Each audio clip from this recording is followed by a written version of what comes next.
Welcome to NS TV. నేను రాజీవ్. ముందుగా headlines చూద్దాం. కిర్లంపూడి మండలం చిల్లంగి గ్రామం ఎస్సీపేటకు చెందిన కొప్పన అప్పారావు అనే వ్యక్తి రాజుపాలెం నుంచి తన స్వగృహమైన చిల్లంగి గ్రామం వెళ్తూ ఉండగా రాజుపాలెం బ్రిడ్జ్ దాటిన తర్వాత ఆదివారం రాత్రి సమయంలో రోడ్డుకి పక్కనే పార్క్ చేసి ఉన్న లారీని గమనించకపోవడంతో అప్పారావు వెనుకే లారీని ఢీకొట్టాడు.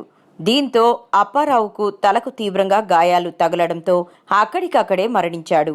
అయితే అప్పారావు బైక్ ఓవర్ స్పీడ్గా వెళ్లడం మరియు రహదారి పక్కనే పార్కింగ్ చేసిన లారీకి ఎటువంటి పార్కింగ్ సిగ్నల్స్ వేయకపోవడంతో ఈ ప్రమాదం సంభవించిందని అక్కడ ఉన్న స్థానికులు అంటున్నారు.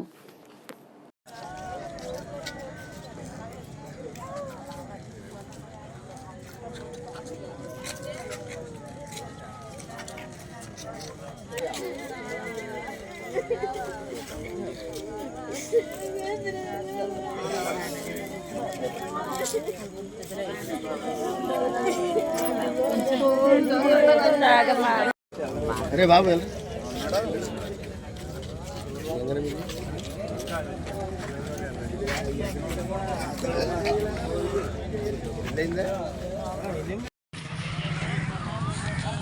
ఇంటర్ ఎగ్జామ్స్ ఉన్నాయి కదండి పిల్లలకి. 8 మినర్వా వెళ్ళాలన్నా ఎక్కడికి వెళ్ళాలన్నా ఇబ్బంది పాపం వాళ్ళకి.